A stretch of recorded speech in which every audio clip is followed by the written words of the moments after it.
Hey, welcome to Dream 10X. It's your boy JC. This is episode 52, and I'm here with... Introduce yourself. Dr. Cable. And our illustrious guest, Jaime Rubini. Hello. We're trying to make him as uncomfortable as possible in this chair, so our questioning will be... Sure, it's very comfortable. Feeling good. All right, guys. So before we talk about who Jaime Rubini is and why he's here, I just wanted to recap that this is our 52nd episode.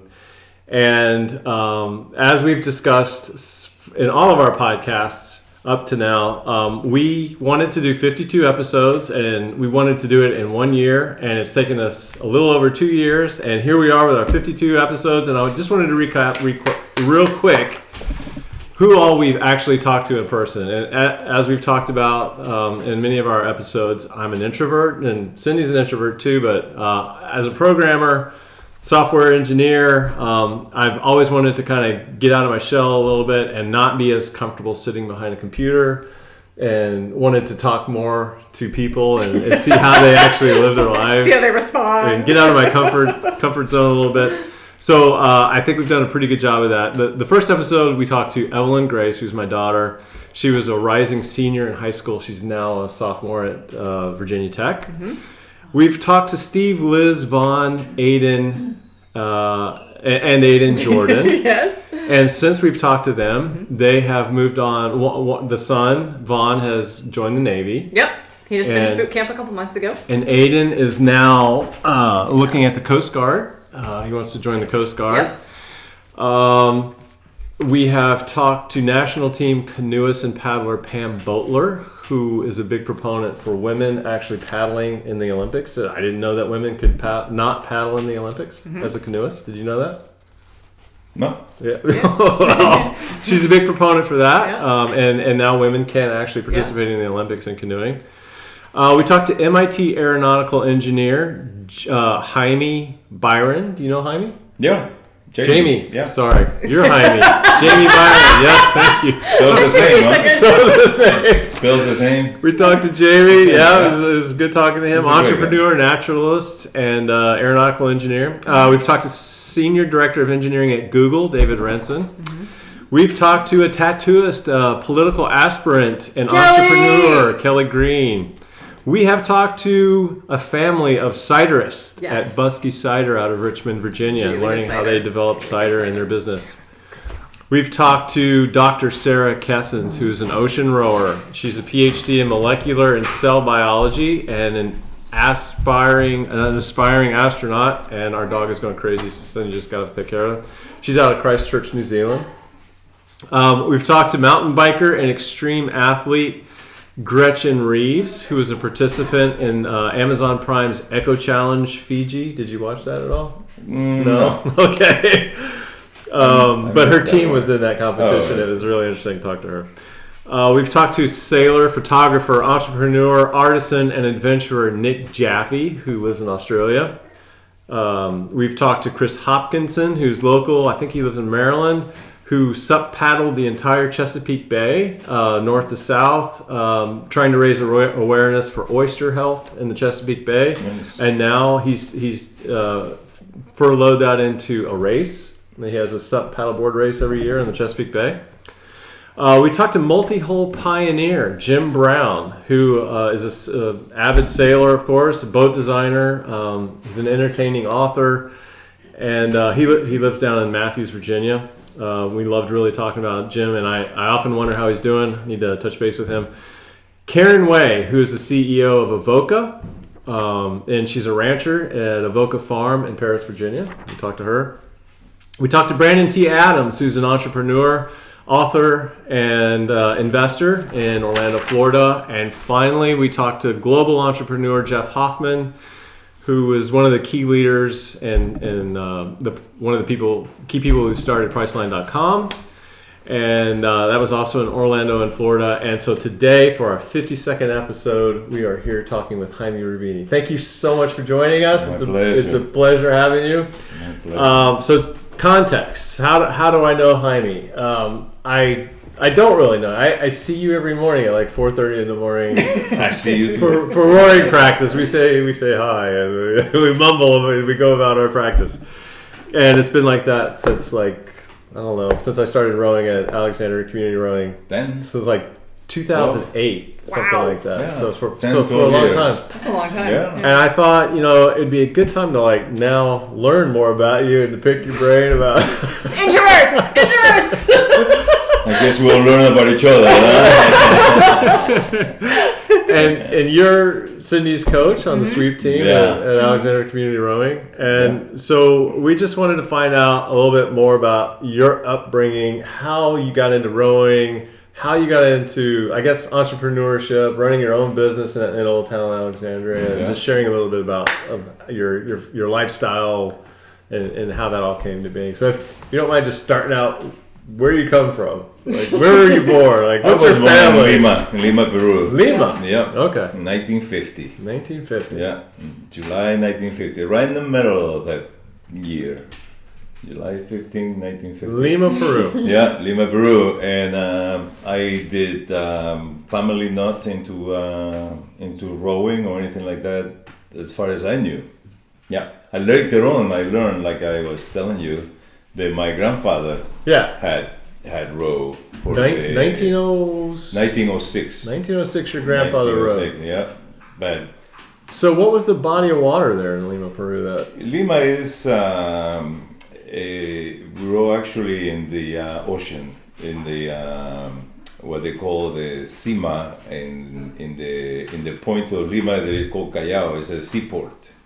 And we row around the freights and the big freight boats coming into the that's where the calmest water is there. So there is a big the espigón that we're talking about, the jetty. There's a big jetty that they have developed over there, and it's a huge jetty. There are two jetties, so the big shipping just comes into a very flat water protected by these jetties, and the boathouse are over here, and the waves actually are coming directly toward the club. So when you come out of the water and you start putting in the water, you have the swells of the waves that they're breaking a little bit later. So rowing on the Potomac is like nothing to you. It's a breeze. It's like, it's a very challenging breeze.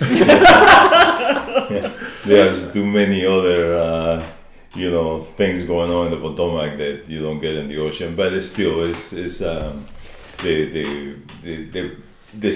the saltwater ocean rowing. It's very interesting. Very, you sort of get the hang of the waves when you are racing, because you have to race right along the shore and you go with the swells and the movement of the water and fishing boats. Many fishing boats and the freights. Interesting. Oh my gosh. I didn't know you started rowing. So was this in high school? When did you start rowing? No, actually I didn't row in high school. I wanted to, but I was honestly I was intimidated by the size of the guys that were loading up on the bus, and I was just looking at them, and I was just like, this was a military school that I went to, and it was military, and these guys were older, and they would want to beat the shit out of me. I don't know. I didn't mix with those guys. I should have probably, but I didn't get it until I finished high school, and then I was invited to join the club. So, and the club that I joined was the Regatta Lima, which is one of the finest clubs that I've ever seen in my life. Finest in what way? It's the funnest, it's the most wholesome club. It has everything you can imagine. So you're talking about the people, or you're talking about the facilities? Facilities, people. That's one of the things that was very catchy right away about rowing. It was when you went out there, you went out you went out and did the formation, you did warm-up exercises and so on. Everybody was the same. Everybody is you're number 1, 2, 3, 4, 5, 6.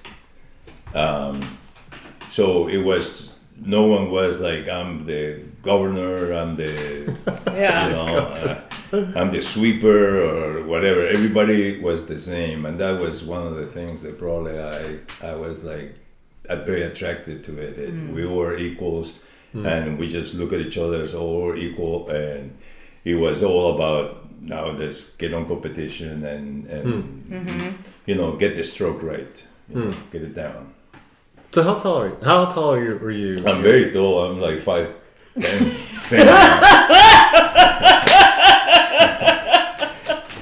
I was taller, bro. I was gonna say, how tall are you then? I was 5'11", bro. In my dreams. Nah, I'm probably 5'10". I've been 5'10". Oh, awesome. And so that didn't. So that was a limiting factor for you for a while, but then you were like, no, it was fine. Okay. In Peru, I was fine, and then in Peru, I was my size. Probably I had other good things about my rowing that not necessarily everything was about. I would say not everything is about size. Right. In rowing.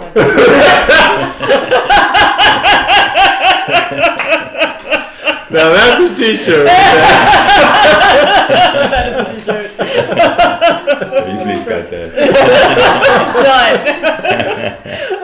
So That goes in.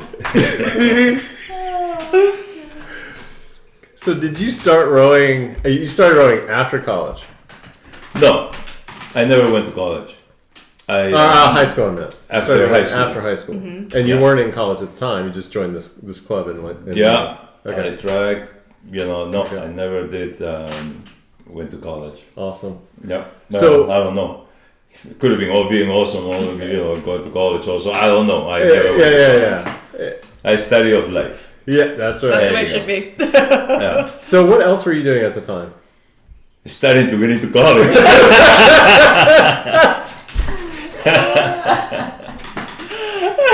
Were you really? Oh, trying to anyway. That was the idea, right? That was the Of course, you live in a city that is it's right on the ocean. It's a lot of things going on now because the weather is doesn't get too cold, and it gets nice and warm in the summer, but it's just a play, year-round thing. Yes. It's like, is there a family business that you're working in, or what'd you do? The family business, I did not work for the family business. The family business is a vineyard and wines. Ah, okay. I did not. My dad worked there. My several uncles and but no, I never really. I did went from time to time during the year to the farm and spent time there, but I never really got into the farming or the manufacturing of the wines or being what do you call these guys? An enologist. Yeah. And they really never got into it. So that's what your dad was doing? Yeah. Your family? Okay. Yeah. Is this the Pisco place? The pisco, wines, champagne. Oh wow. It was the full spectrum in the wine industry. That was till 1971, which is when the things started changing really bad when that guy militaries took over, and I was not happy, and I decided that I was going to pursue my rowing in the United States. Yay! And so off I came to the United States in a student lengua. Language? Language visa. How many years after your high school did you row there before you came to the United States? Well, how many years? What? Like, so after high school, you started rowing at this club. Like, how long was that? What was that? I probably did it until 71. I was off and on. You know, it wasn't not a full year round per se participation in the rowing. I mean, we had seasons. We had to. We had off seasons and on seasons, so we start preparing. Because it was cold, or no? Basically, it was hot. Year round? Well, no. During the summertime, we will take off. It was just the way they had it. So they start preparing us before nationals. You know, so we go there 3 months or something like that, or 4 months before nationals, and then we'll go to nationals, or if it was Pan Am Games. Wait. So you're thinking already at this level about Pan Am game competition? Yeah. And national competition? Well, national was every year that we had nationals there. But you're already thinking. No, you get in there. You thinking or not thinking. You were signed in by the coach, and that's. The coach told you were. Yeah. Okay. You row for the club, so the that was expected of you. Yeah. Yeah. Oh, that's cool. Yeah. So that's interesting. So right away, you know, I think in my first year, I right away I was competing at the lower level, you know, but yeah. No, okay, that's very interesting. Yeah. So you start as what they call a cadet, I think, intermediate, and then you have the seniors. Wow. It's pretty much like they used to have it here in the States in those days. Because I remember I rowed here in the singles, I rowed intermediate, seniors, and I think they had elites also. Nice. I think they had elite. They used to call it elite in those days. So when you started rowing, how'd you do? Like, I did okay. I pair with coxswain was my favorite boat. That was with coxswain. Yeah, that was my training boat, my everyday boat, and we did pretty well. We were it. We were the head shit. So you had a natural talent for it. It was, we were good. I mean, it was a good feeling. It was a moving boat, and but that was not the boat that the coach decided to take to the Pan Am Games. Okay. Because of size. That's the way he put it. That's the only reason. He put it. They're gonna Jaime. You just don't understand the size of these other clubs out there, I mean, you're okay here, but so I was willing to prove it to him, but I never got the opportunity. But that was okay. I got to go to the Pan Am Games in the 4, and it was not on my choice, but that's the way. And it was in Cali, Colombia, and it was fun. It was fun, and fun it was. Because that was it. No, terrible. Oh. It was all about the trip and the fun, and just going there, and that was it. That was that's what they wanted, I guess. But we went there. Huh. It was the time of it was a single scholar from Argentina. I always remember it was Alberto Di Midi was his name, and Di Midi was a world champion, and that was the highlight of my trip there. Wow. Watching him and how he prepared before the race, and and then later on I met him when I was coaching here in the States. I met him and in the summertime because he was coaching some Argentinian kids, some club in Argentina, and they were coming here for the Philadelphia for the 4th of July regatta. So wow, he was still smoking. Wow. No way! Oh, that is so interesting. Still smoking, yeah. That is so interesting because I had a college coach who rowed a single in the Berlin Olympics. Yeah. And he smoked like a chimney. I can't imagine. Bert? Huh? Who was that, Bert? No, Herr Durgan was his name. Durgan? Yeah, you ever heard of these are chimneys. He was in the Olympics and I think it was Berlin when the Olympics was in Berlin. I think it might have been 50s or 60s. I don't know, something like that. 32? No, I don't think it was that long ago. I think it was 50s or 60s. I don't know. I don't remember. Oh, okay. No, there was the other one when they won the that was 32, 36, 40. Oh, anyway, yeah. So Interesting. yeah, Alberto Di Mira, yeah, he's passed now, but he was a beautiful. He wasn't tall. He wasn't a big guy. Yeah.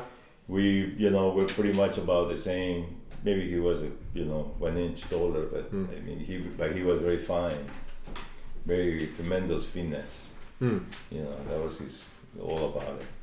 He was his finesse was what really got him up there.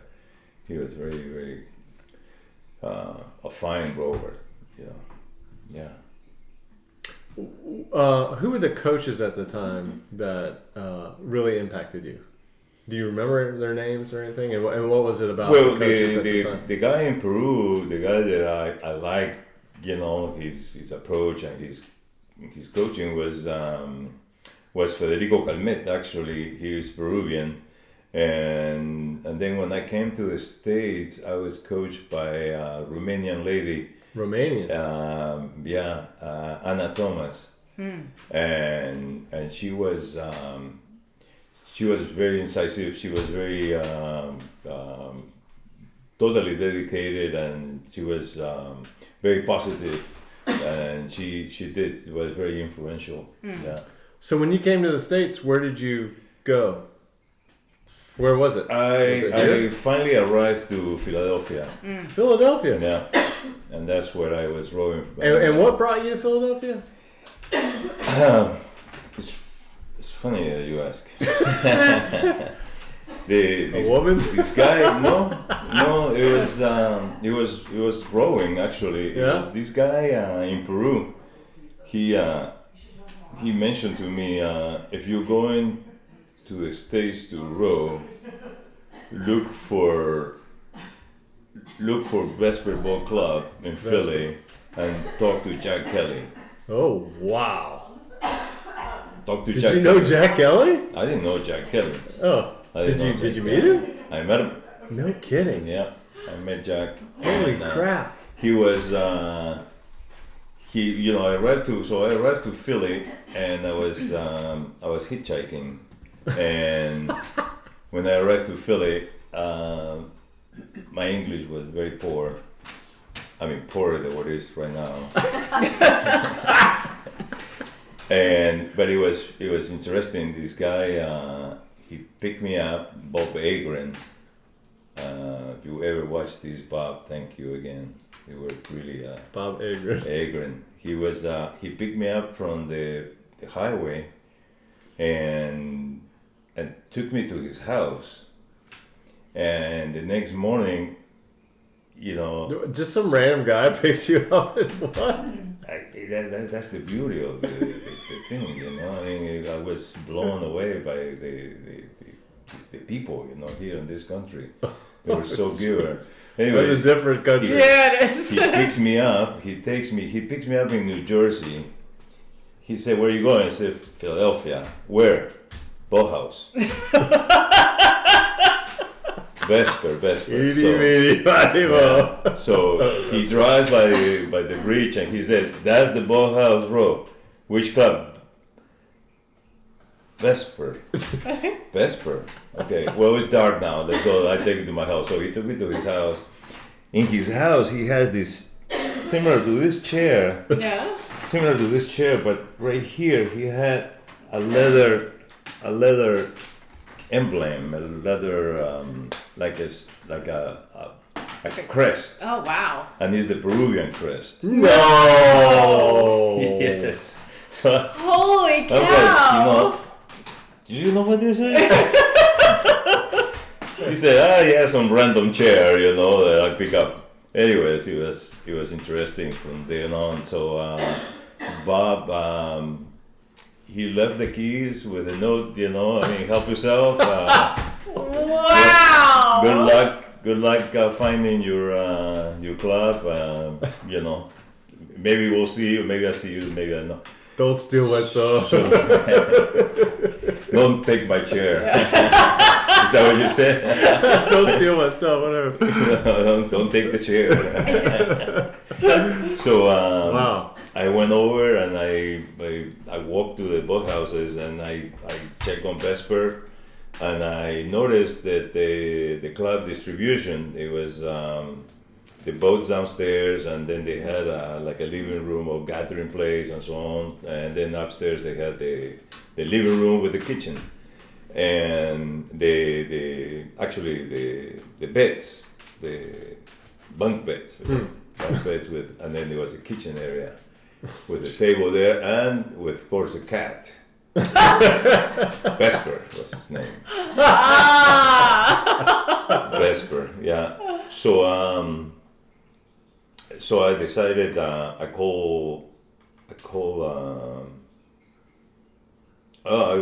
went back to the house, spent the night there. I tried to help as much as I could around the house and all that. The next day I ran over downtown because I got the address for Jack Kelly now, and Jack Kelly was on Cherry Street building. Oh wow!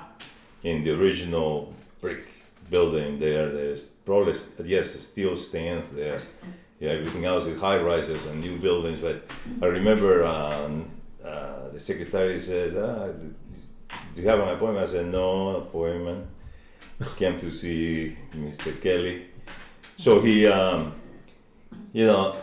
she just sort of, let me see if he's in there.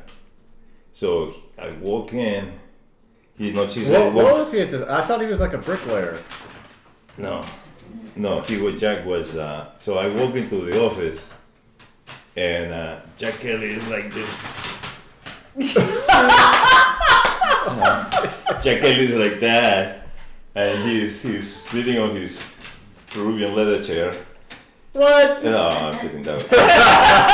Anyways, he's wiggling his thumbs there, and he says, "So, who are you?"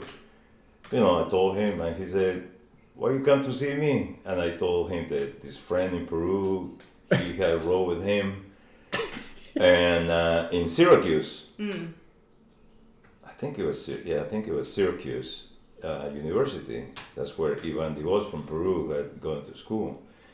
And he said, "So what do you want to do?" I said, "I want to row." "Have you sculled before?" I said, "No." "And you want to join my scull group, and you never scull?" "Right." I said. Sounds like you. And he said, Do you, if you find a bet, it's yours." Nice. And I said, "I already got it." So then, of course, What was he in charge of Vesper or something? well, he pretty much owned Vesper. Oh, really? Yeah, Okay. Yeah, Okay. I didn't know that. he was Vesper's owner. Oh, okay. His dad was the bricklayer. His dad was the Okay. Irish. Okay. His dad had been the Irish okay. immigrant. Yeah. And his dad was the bricklayer, and he tried to run the Henley, and they say no. Unfair advantage. No, they Yeah. say no Yeah. because you are low Manual labor is you are- unfair advantage. No advantage. You are low life. You are a bricklayer. So it's This status. is only Oh, I thought it was an unfair wow, advantage that's because he did manual labor with his hands. And no. It was all because he was a bricklayer, and this is only for the gentry. Damn. So Jack Kelly, John B. Kelly, he became the Olympic, the U.S. Olympian to represent the United States and so on, and he competed, and his son Jack, and then of course John B. became a millionaire. He in the brick building, in the brick industry, and when Jack was of age to row and so on, he put his name on the Henley, and they could not say no Yeah. because he was Interesting. a Gentile. Oh, Wow. gentry. You know? Wow. So Huh. that was, and he won. Good. So his dad, Jack Hmm. did. So when I went to meet with the coach, with Anna and so on, she was with this guy, Bill Connect. And Bill Connect was buddy with Jack. They were the same prom. They were buddy. And Jack and Connect, Bill Connect had been in the Olympic game, the one in 1964. The gold medal for the United States. The first 8 gold medal, and then the second one was later on when Coach Staley was coaching the U.S. But so right away I met Bill, and he's just a down to earth guy, no problem, and Anna, just like I said, she was very influential, very nice lady, and they showed me the boats and so on. I started going out and sculling and flipping and doing the things that we do with the water there. But but that was in the fall. So the winter came, and we started training now for winter conditioning and so on, all through the winter. And another very influential guy was the Irish champion, Sean Drea. He was also part of the crew of scullers that we were training together that winter there. And he was a hell of a very influential guy also in my life, Sean Drea. He rode a Henley, and I think he was second the first year.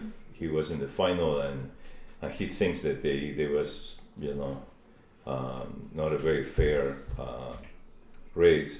But then the next year he came back and he kicked ass there. Yes, I love that. Yeah. Yeah. He slept in his boat.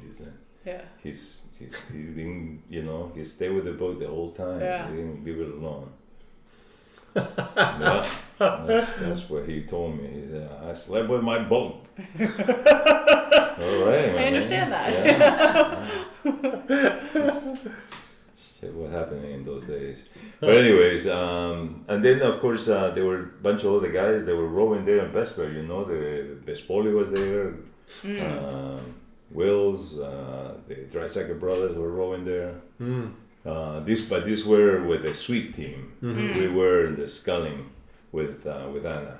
Why did you choose sculling? I mean, if you were... I don't want to say my size, but I had very little English, and I thought that probably probably my size. Yes. Okay. Yeah, that's what it was. So you thought you had a better chance. I had a better because you're- chance to succeed by Interesting. myself, and of course we did the double, many doubles, different partners and so on.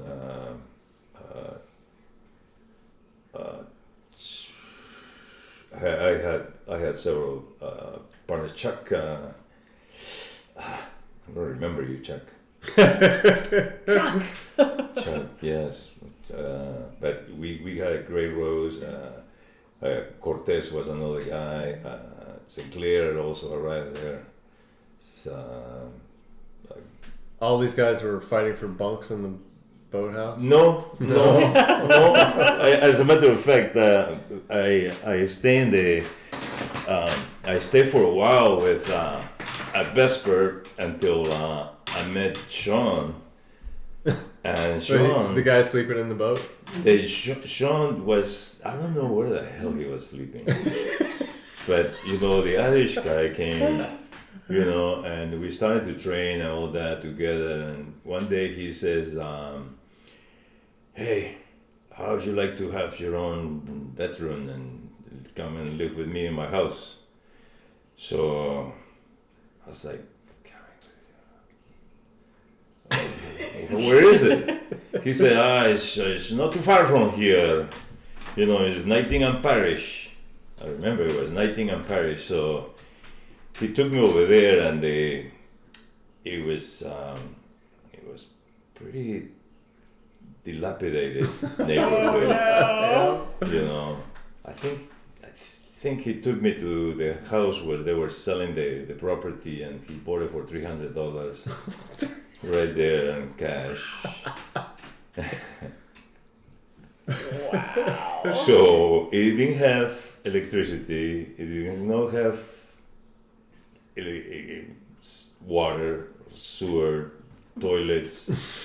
Holy cow.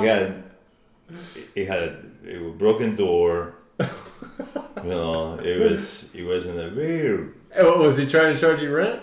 no. Oh no. No. Oh no. He's just looking for company? He is looking for company. He's looking for a good company, you know. So like a good Irishman. You know. Never trusted Irish. Yeah. I'll tell You you. know Tom Daly, right? So he did all kinds of odd jobs. He will do anything he will go around there, and people ask him to whatever, paint the door, or change the toilets, or work on plumbing, fix the floors. He was on it. So I started working. I can't remember how did I get the job? Through Connect. Could be Connect. Is that a person? Connect. Bill Connect. Bill Connect had that. His family is from New Jersey, and they own that company that was called air conditioners and pipe fitters. Oh, okay. Pipe fitters and air conditioner Connect. It was a big, huge corporation there. And how did he fit in this? He was in charge of in Vesper Boat Club. He was in charge of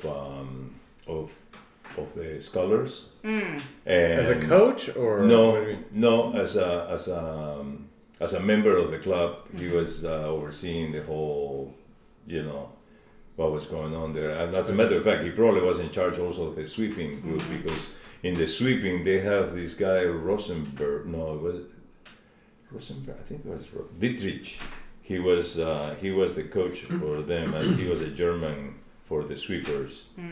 And Vesper just got the Romanian lady there that year. Was her first year also. But Connect was he was also sort of owner, and his son was Danny was 15 years old, but he was like a 6'2" or 6'3" or something like that, Dang. and he wanted him in. So he's, we were learning together the sculling. Okay, so this Connect guy was like money.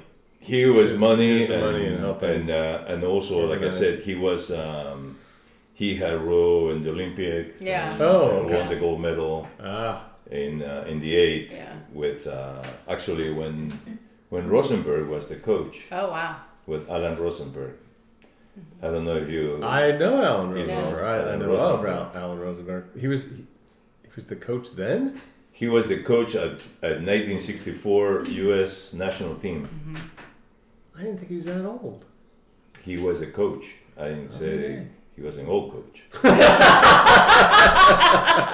He must have been He was a much younger coach. I don't know.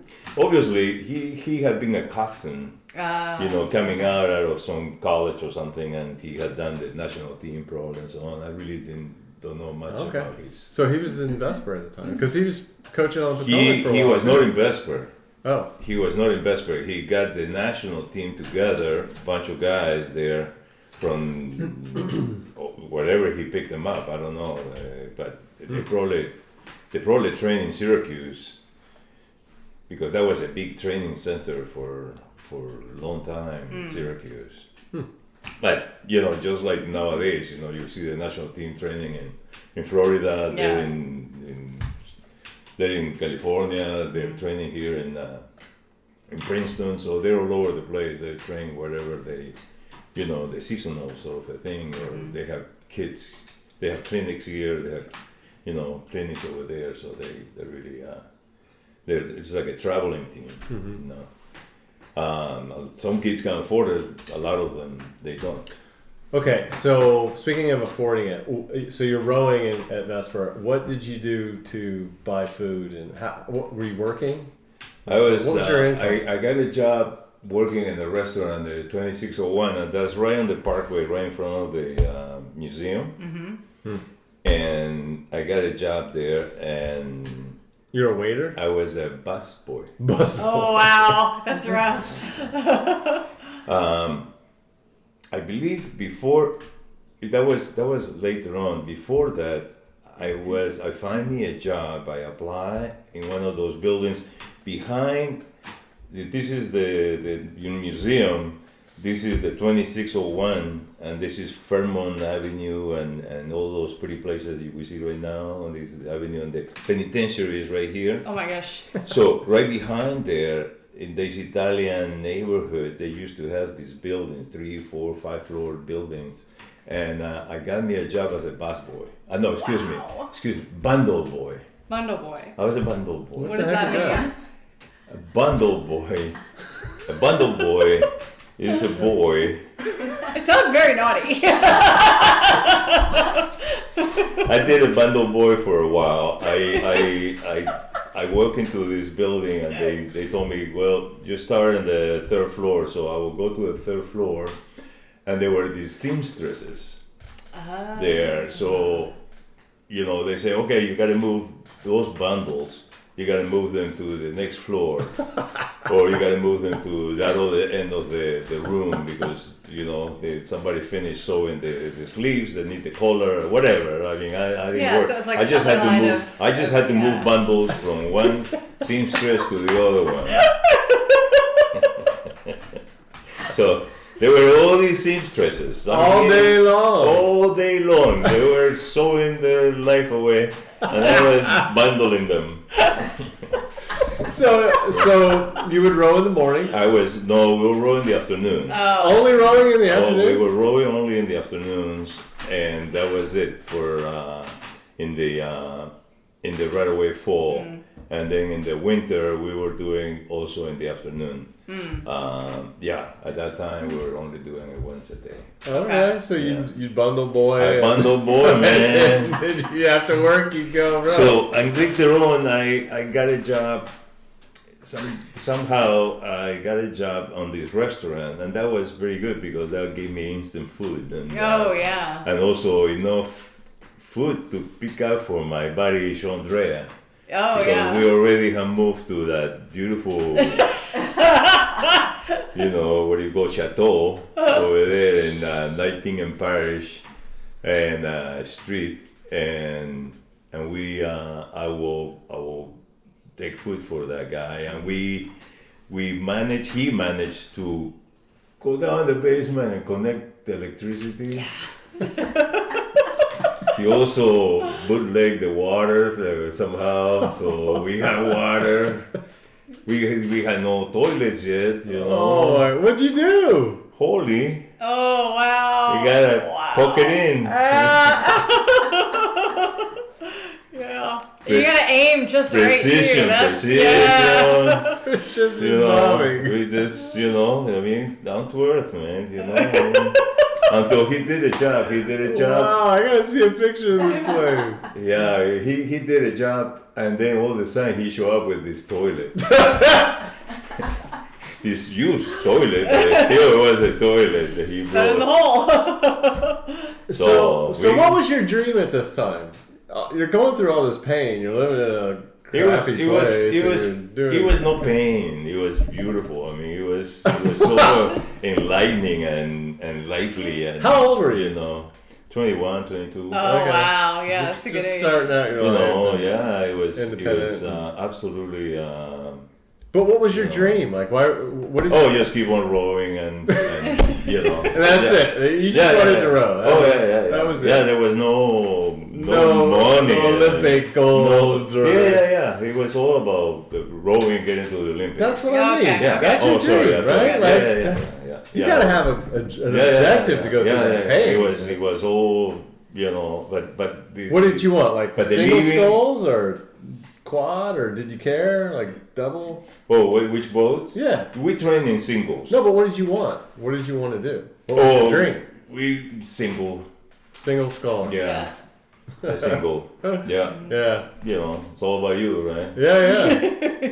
It's all about you, and you know, I mean. And how are you stacking up at the time?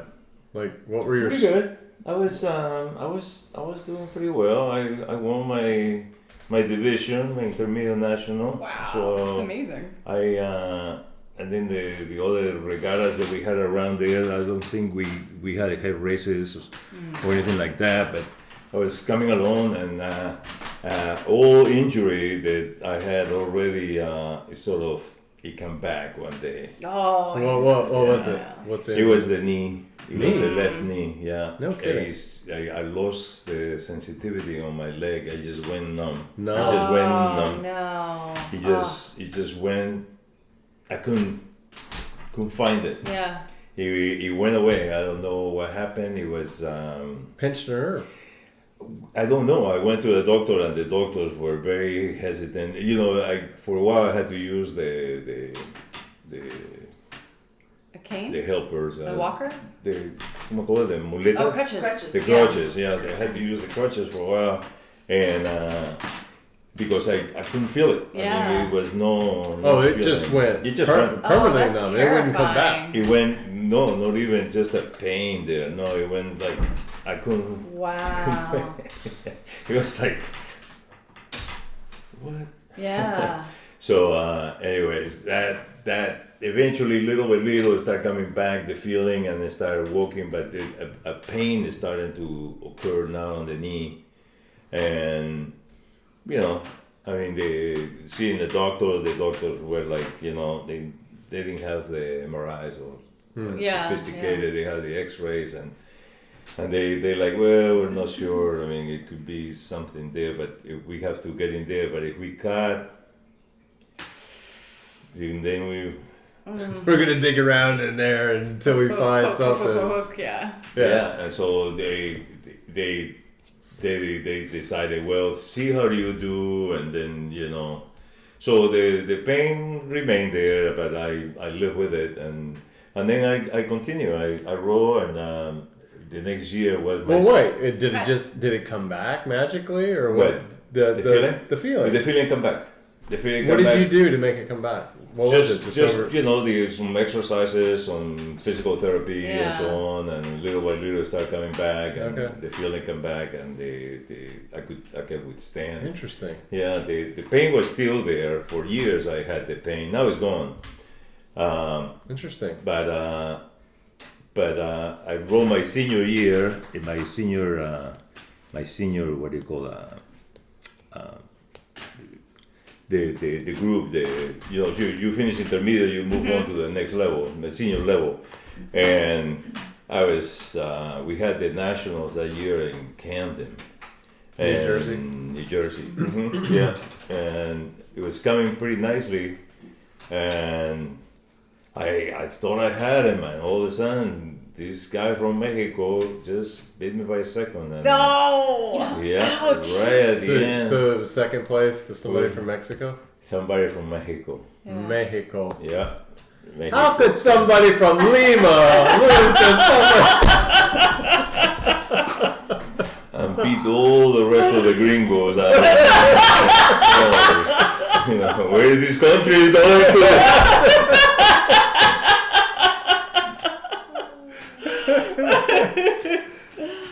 Oh, man. So, we, How does Mexico put together a rowing team? That's so funny. Mexico has a great, actually, a tradition of rowing. Really? Yeah. They, Of ocean or flat water? No, flat water. They have, as a matter of fact, they build for their Olympics. They build, they call it a pool, an Olympic site in Xochimilco, which is not too far from Mexico City. Okay. But it's just like, say, Sarasota. Yeah. But in Mexico. Wow. You know, so they really care about it, and every year I see the Mexican team with the coaches and a huge contingent of people, coaches and kids come over every year for the 4th of July regatta and the Independence Day, and they used to come for nationals because they compete in nationals. The United States nationals. Yeah. It's open to anybody who wants to participate, which is the nice thing about it. I didn't know that. I thought it was just American. Yeah, no. They might not give them the medal if they win. They're rowing as Mexico. Yeah. But they are. They I are didn't know that. invited. Yeah, they are. Were they at nationals this year? I don't think so. No international teams. No, I don't remember. In the I cannot say. I don't think so. I didn't see any. Yeah. I don't remember. I really haven't. We see very little. Even we see more nowadays of rowing in the YouTube or one of those channels because of the technology. I think we're seeing more and more of that. The obscure sports. Yeah, which is nice that it's opening up and so people are aware of it versus being just for the fancy people. Yeah. Right, just for the genteel. Yes. So fast forward us to what was the top of your rowing experience? So you just lost to somebody from Mexico, but but that was pretty tough up there. I mean, I of course we crash him in the doubles. We'll crash him. And so on with some of the other guys. You crashed? Well, we'll win. Crush. We'll crush. Oh, okay. In the doubles, all right. Okay. Yeah, and in the quads also it was pretty consistent. That we were very strong there also. Yeah. But overall, I think my highlight was the senior in the single, even in second place. It was a good fight. I mean, I will remember that race because it was like, it could have been. You just didn't pull hard enough for that. You know what? I think I shortened too much. Knees to knees, Jaime. Knees to knees. I shortened too much. That's why I get the rate up. I tried to get the rate up. I went too short, and then I started spinning instead of keeping a little bit length. So as a short person, it's really hard. I find it's really hard to stay long. Yeah. Yeah. So I don't know if you have that same issue, but as a short person, who's the coach here? Well, I'm trying to digest that. I'm trying to see me. I think you have to, as a short person. Yeah. I think you gotta stay long, but not too short. Just right in the middle. That's what I think that's Masters has been pretty good. Master Racing Masters, it has been quite a. Where did that start for you? So you're a Vesper. Yeah, when did I left Vesper. I went to Peru, and you left we went to Peru. Yes. Yeah. My then wife and I, we went for a trip to Peru, and then we stayed for a couple of years there. Meanwhile, during that period of time, we had a baby. We had Joanna.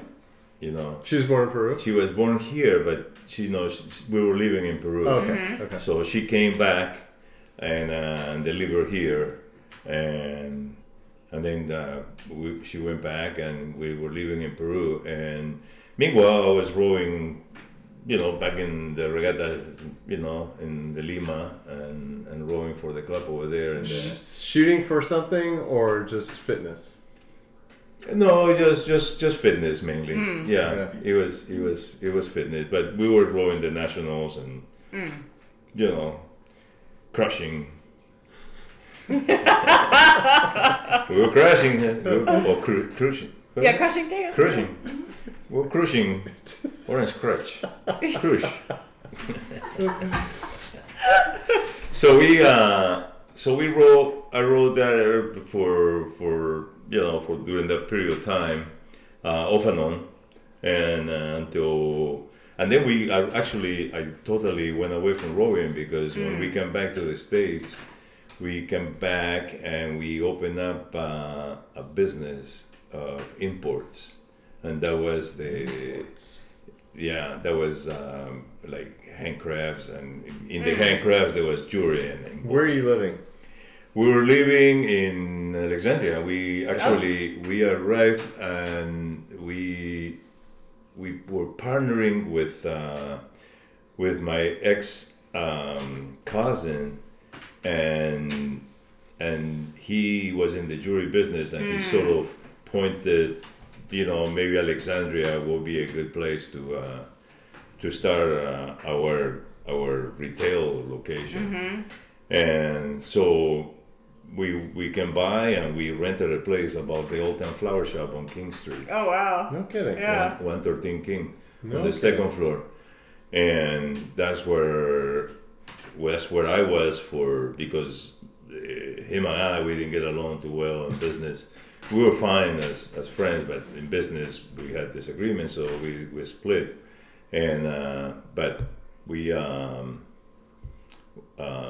stayed with the retail and bought him out, and we stayed there for a year on that location, and then I went to Creative Warehouse for 4 years, I think, and then You went to what? Creative Warehouse. What was that? It's a little shopping building with a couple of restaurants, like La Bergerie used to be there, or still there. I think In Old Town? Yeah. What? And you were doing what? Imports. I was doing you were imports. just I was selling stealing the import imports. I was selling, Okay. whatever, alpaca sweaters and little Importing from Lima? from Peru. From Peru? Yeah, Peru mainly. Okay. Yeah, I had, but also I had jewelry. But now the jewelry started. And you to did come that in. because you had contacts in Peru? I had contacts in Peru, and I started doing I started doing some Jaime Rubini shows with some guys from Argentina in the malls. So I will pack my car and drive off to a city, and put my wares out for sale in the middle of the mall there for 3 or 4 days, and then get out of there on Sunday. Yeah, that's rough. It was rough. It was long hours. It was you open up at 10, you close at 10. So I did that for a while with this guy from Argentina, and he will go some location, but he will provide me also with some merchandise from Argentina, and it was fine because I had to, whatever I sell, I give him his part, and I kept the other, my profits. How was life for you at that time? It was rough. Stressful? It was very stressful. So you're worried about that income and everything. making a living with your family and Joanna being the baby and everything. We had Lauren now. Oh yeah. Lauren was born, the second year. She's there like a year and a half apart. So we had Lauren. So you weren't even thinking about rowing or anything at that time? Lauren, I open at 10, I close at 10. Yeah. You were trying to survive, yeah. I open at 10, I close at 10, and Sundays almost the same. It was from 10 to 6. Sundays. So no, rowing was not in my life. Yeah. Later on, Christopher was born in 83. In 89, the girls, the two daughters, went to start rowing at TC. So once they start rowing at TC, I will try to, go watch them and so on. But of course, I always watching the store because I missed a lot of the races and all that. I went to very few of the races. Was D. Campbell a rowing center then? He was the Did the coach. rowing center exist? Not in the beginning. Later on, in when was it? When was that thing built? I think it was in the 80s, mid to late 80s. 84, 85, Something I like think that. it was when the boathouse was built. So they weren't rowing out of there? They row out of there. They row. Joanna, I think, row. I want to say 1 or 2 years, because they were training there. They train and I think Joanna rowed there for 2 years. Lauren rowed there longer. Wow. That's interesting. I didn't know they rowed Yeah. for TC Williams. Yeah. You did? Yeah, both of them, they were rowing together there. As a matter of fact, they were invited to row when Lauren was a freshman, right? Or freshman to sophomore. And Joanna was already a junior. They were invited to row at the Junior Olympic, something Olympic, Junior Olympic camps. Yes, and they took him and they rowed him in. I think they went to LA and rowed some dirty channels or something like that. They were telling me. That's fantastic. And then, but they did very well. They did very well that year. And the next year, they were invited to go to the junior national team. Wow. And what they wanted was, they wanted them to keep rowing because they were going to take them. It was going to be in Indianapolis. So from Indianapolis, they were going to take him if they were selected. No, they were going to take him from Indianapolis to a selection camp. Okay. And then they will go to the World. So, so they were, that's when we asked D if he could, coach him, and he coached him in the pair. Really? In the straight pair. So we'll take him out every day, and we'll go out in the pair and we'll coach him. Wow. Well, he will coach him. I was driving the lunch for D. But but that was they come back and they went to Indianapolis. They won their regatta, their event, and from there they took him to the Worlds, and both of them made the team. No kidding. Yes. That was pretty, quite a highlight, and that was in Montreal. And wow. And I already had, that was 80. Can't remember exactly the years. Joanna graduated in 92 because she's the same age as me. She's 92? Yeah, she's the same age as me. That's when she graduated? Yeah. Okay, so... And she rode with people that I used to row with at Brown. So in 91, Yeah. so this was 92, Yeah. the Worlds, in Montreal. We can Google it. We could Google it. It doesn't matter. Well, the thing of the matter is that I already had a little bit of the line of jewelry. So I remember, in order to see them, I took to afford to go see them and so on. I took the jewelry and sell it, but when we sell it, they put us on the other side of the stadium. So, were you making jewelry at the time too, or just selling it? I was making jewelry. You were making already. it at the time, okay.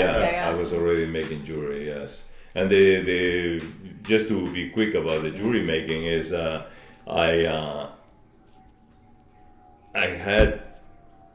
was in the store after Creeley Warehouse. Yeah. I moved to the corner of Queen and Lee. Queen and Lee is where they have that paraphernalia now. Yeah. That was my corner. Oh, that wow. was my store. Right there in the corner. I ruled that corner. I ruled. I owned that corner. I had the option to buy it.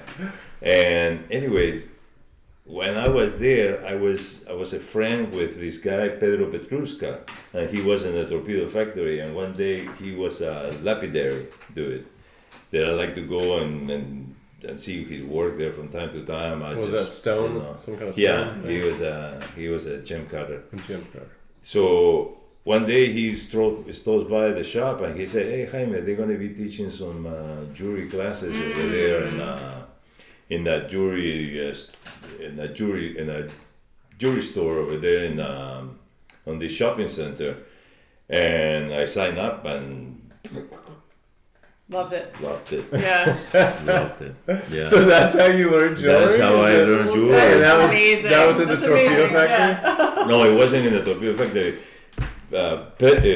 Petrushka was in the torpedo factory, but he mentioned that it was in the jewelry store actually.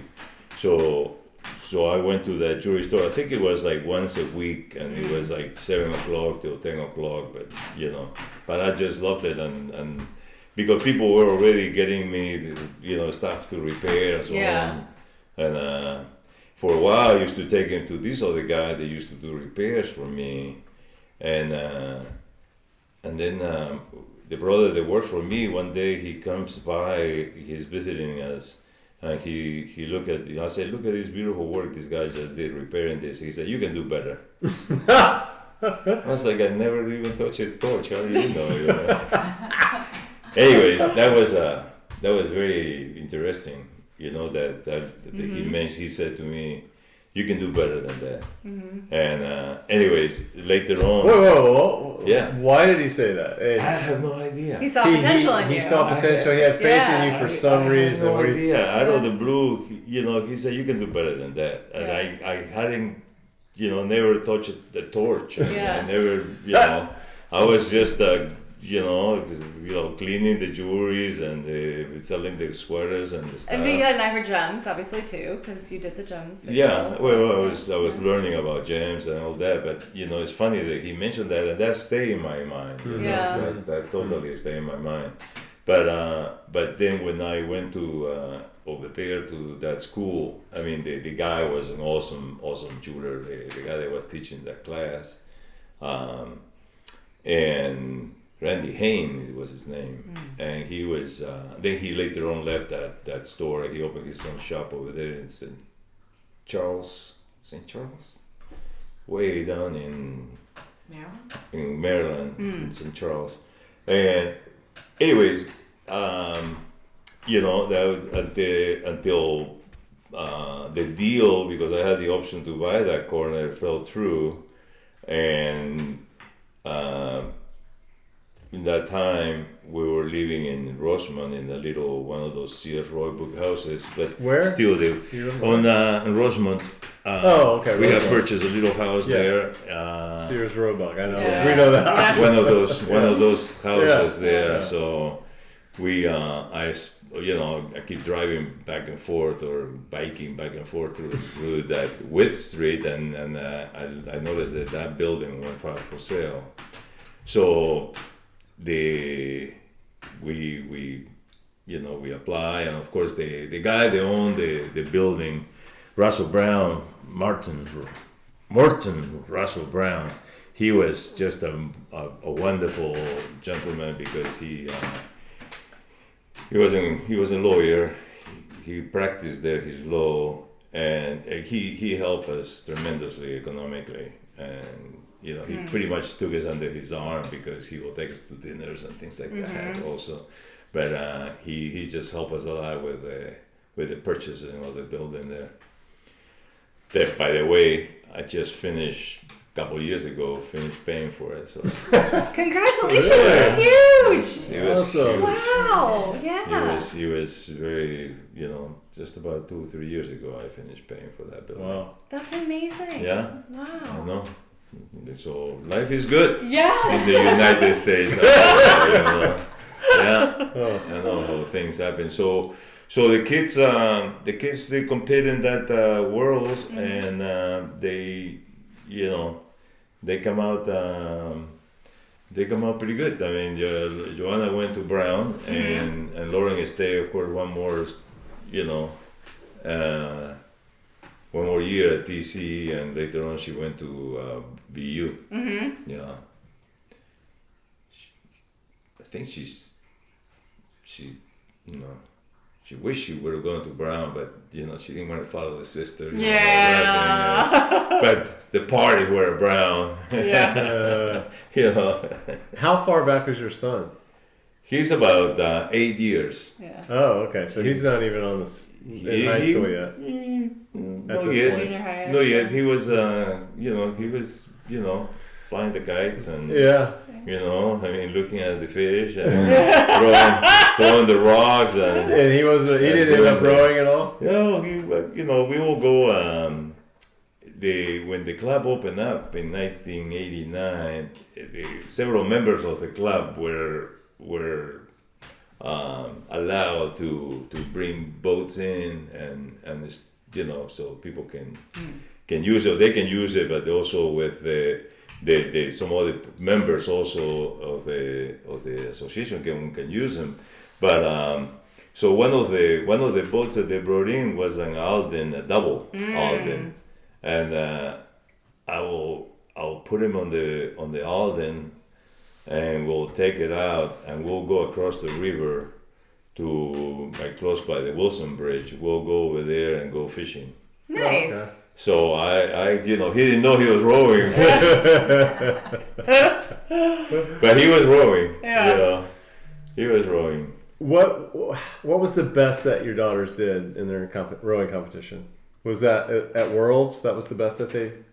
How far did they progress in their rowing career? The girls that's one of the downs of the rowing career that I think, because right after Lauren finished college, that was when Lauren finished college. They were in great shape. I mean, both of them always kept themselves in pretty good shape and so on. And I think they were, to my maybe I'm their father, but seeing how they row and what their strength was and so on, I think they were considered for Olympics for the U.S. national team, but unfortunately that never happened because I sent them off with some jury to Germany so they can watch the Worlds, and they happened to be in a train accident. Oh my God! And luckily, Lawrence is the one that got very damaged by it. And with train accident. It was a freaky accident. They derailed or something? No, it was. They were in a train station, and they weren't too sure about which direction or which train to take. And the train stops. Joanna puts her hand on the door, so the train, so the door jammed the door like an elevator. Yeah. And the train start, and she couldn't pull her hand out of the jam. So then you have it's always a very hard, because they in other words they got crashed, and they get very severe damage, and they just hospitals, and it was just an awful accident that happened over there in Germany. It's very heartbreaking. Yeah. Ooh. I know. Tell me about it. Well, I gotta tell you, both your daughters are like my idols. I love when Lauren comes to visit, being able to row behind her, because I learned so much. She's so beautiful. Just by watching her stroke. Oh, it's fantastic. And then Joanna every morning when she's doing the pull-ups and then on the water, she's so inspiring. She's very smooth too, very powerful on the water. Oh, both of them are just amazing. They are. Amazing. They really are. The amazing thing of that, guys, is that they row the pair, right? Mm-hmm. See how how perfect we are. So they row the pair, and at 28, the defending champions are these two girls from Seattle, from Green Lake, and they're there. Yeah. And they're coming, and they're at 32. and these two, are at 28, and they're still moving ahead, and the other guys are bringing it up to 34, and these ones here, they just kept it just at 28, and they were, they were just kicking it. Yeah. And then this is the situation is, so then they take him to the world, to the camp and so on. What do we have? They have the pair, the 4 and the 8. Those are the boats that they present. The United States junior national team was going to show at the World. Those, I guess, they're the qualifying boats. Or those are the boats that they want. Do you think that once one of the coaches put them together in the training? They didn't. Really? Never. That's unreal. Why would they do that? Stupid coaches. Stupid coaches. Not once. I said, did the coach knows that you guys just won nationals in a pair? Yeah. And they want you to pair with somebody else or pair somebody else with somebody else, but you are the defending. Same biology, man. Come on, how do you do that? They never put them together. Ah, that's Explain that to me. I said, could you please explain that? How come the guy is not putting it? Well, I sort of mentioned to the coach, and he sort of said, yeah, I bet your dad would like that, huh? What an asshole. Fucker. Really? Oh my God. That is so amazing. I mean, I was like, that is so stupid. That guy, what's his beef with me? I had no beef with the guy. Yeah. He coached St. Andrews. Huh. He was coaching St. Andrews girls. Dee was the coach. I think I started to coach the boys. I have nothing to do with it. But his comment was like, yeah, I bet your dad would like to, Yeah, of course I would like that. Yeah, of course. What the hell? I mean, you guys go together the best. You're my kids, we'll go, Let's go win. Let's do what logically makes sense. Put the two biological lineage together. Ego. Not even once they put them together. So, yeah. And that guy is still coaching out there. Sadly. Not the national team. Thank goodness.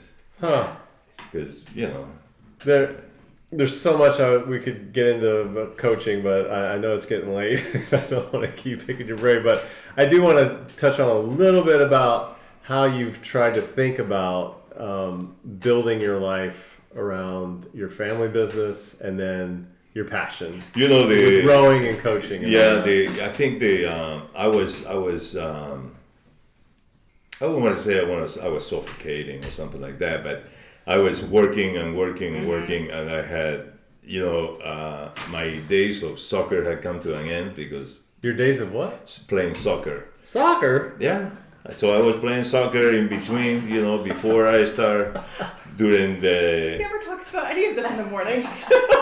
So I was, every time I went out playing, my knee, my ankles, something hurt like crazy, and it was funny because we play once a week. Yeah, but you play once a week, right? So you're like, you finish, you're the next day after the game, you're like hardly walk, you sort of get out of bed, you can, everything hurts and so on. So by the third day, fourth day, hey, we have a game day in a couple of days. Yeah, you get all excited, like that. And then you go out there and you go,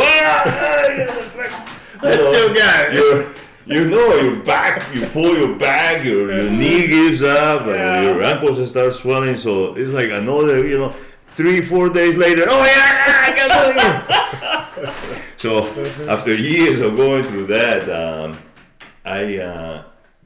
the club opened up. The Alexandria opened up, and right away I sort of went to see what's going on. So there were these guys there, and I said, I roll a little bit, and they had one racing shell, and I took it out, and so I become a member of the club, and but but I was just rowing, pretty much it was just myself rowing the single, but I started to want to race. And the only way that I could get away from the shop and the business was to take the business with me. Okay. So I created that rowing line. Yeah. So I can take it with me and say, hey, I'm going to work. Sound pretty good. So you could say to who? Yourself? Well, I said it to myself. I said it to my partner, was my ex-wife, and so because somebody had to stay behind, and run the business. Because when I was going, it doesn't mean that I was closing the shop. I had to keep the store running. So that's the only way that I took part of I created a line that I could take with me and say, okay, I'm going to go work. So would you say that was rowing was your passion, or just a way to, at this time, just get away from your business? You know what? Or maybe even get away from your ex-wife.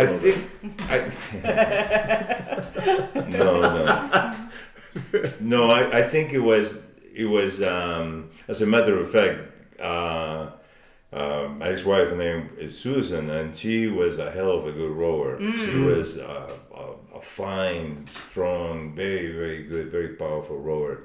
And no, it wasn't that. It was just that I wanted to start racing again. That was a passion. That was so it was a passion. You were trying and eventually, of course, people sort of liked the line that I was showing off and so on.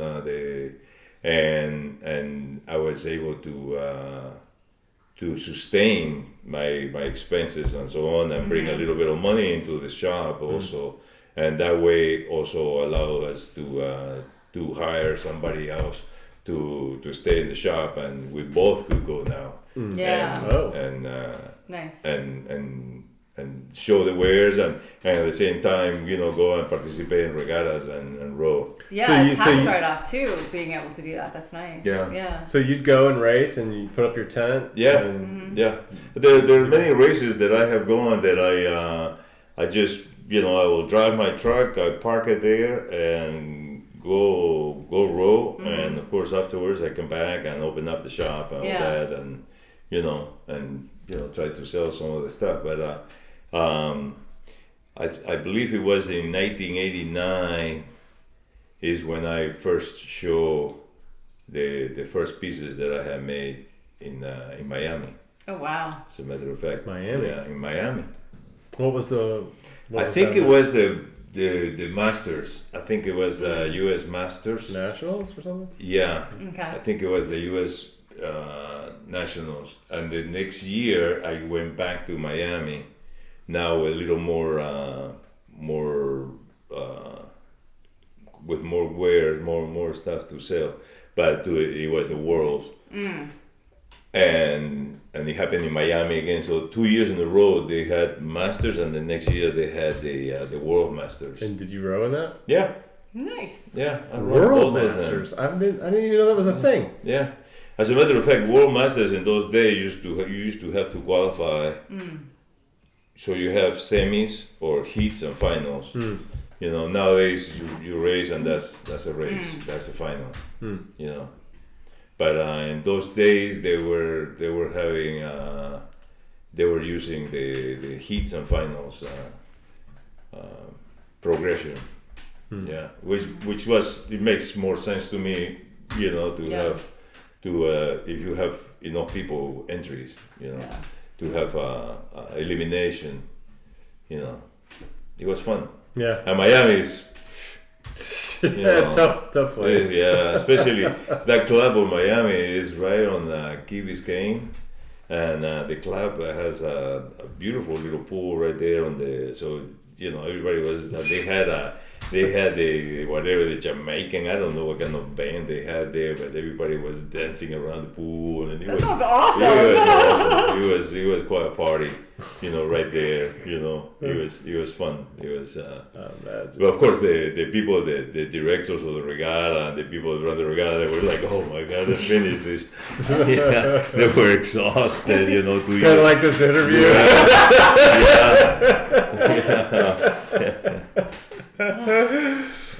Well, that's all good stuff, and I love how you incorporated rowing into your business, and it's obviously benefited you. Yeah. Oh yeah. I mean, you and very you look great. intentionally. You're a lot more fit than a lot of the people on the rowing team. Well, that's part of the whole thing, is keep fit. Yeah. Is that's Yeah. But the you can get fit and stay, I mean, you can stay fit and so on, but I think when you are competing, it takes you to a different level. Yeah, it's definitely the clarity is tremendous. Is a much more stronger feeling the power or the force that it gives you. So I definitely think that keeping in shape is good because I mean it's part of life, and I think that everybody should keep fit. But getting fit and then going into a competition, you're putting yourself into a different level. Than, you're pushing yourself. You're pushing it, continually pushing yourself to a different level. Yeah. And that's very important, I think, because I think the fitness industry in America as a whole is like kind of weak. Agreed. It's all about just maintaining or even trying to get to a certain level, whereas when you're competing, like you said, you have to push yourself far beyond what you think you can really do. And the benefits you derive from that are really amazing, I think. Right, and those benefits are precisely the things that only the people that put themselves on that line, they can really appreciate the. It's not just health. It's mental. It's mental health. It's mental health as well as it is physical and your health. heart health. I mean, it's definitely.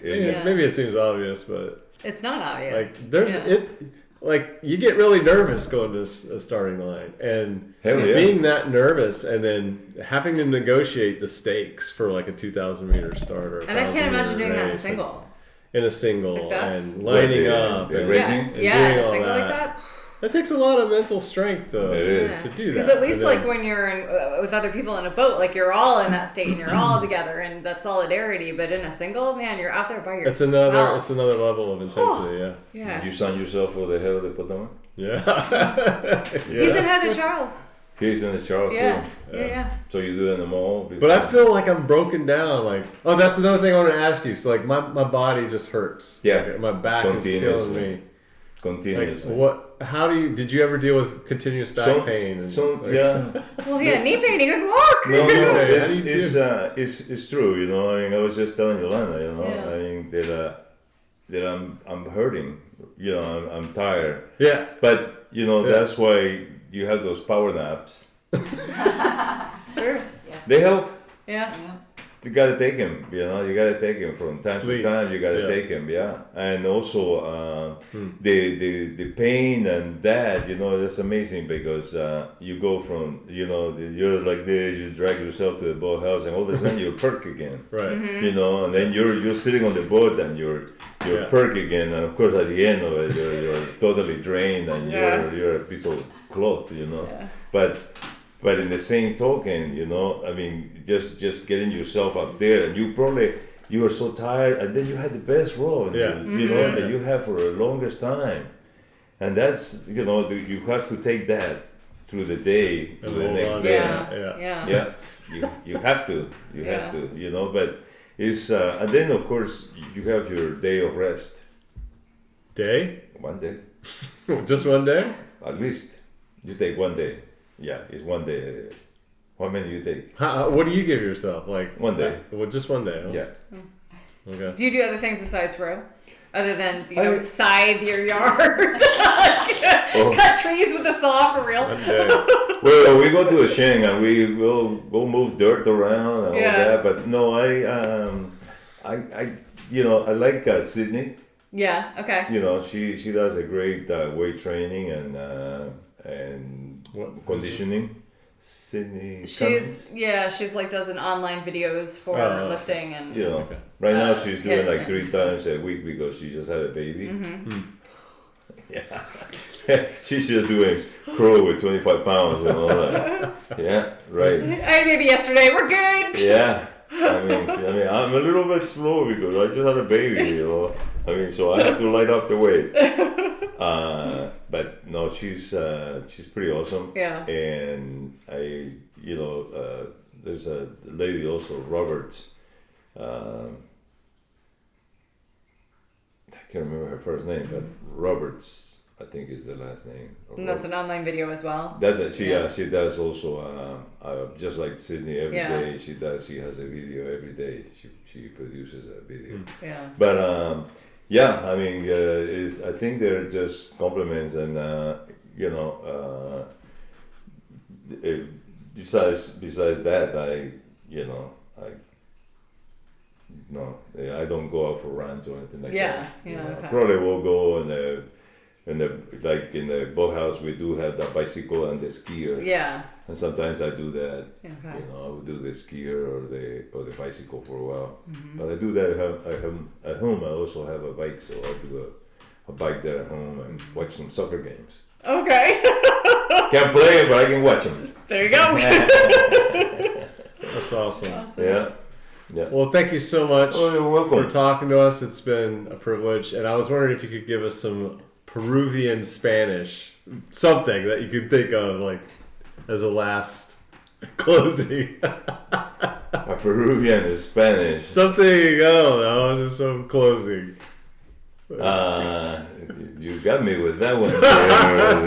You forgot your Spanish? Yeah, my Peruvian Spanish especially. Some salud. Bueno, ¿por qué no brindamos salud? Salud. Por el bienestar y como dicen los españoles, abajo, arriba, adentro, carajo. Muchas gracias.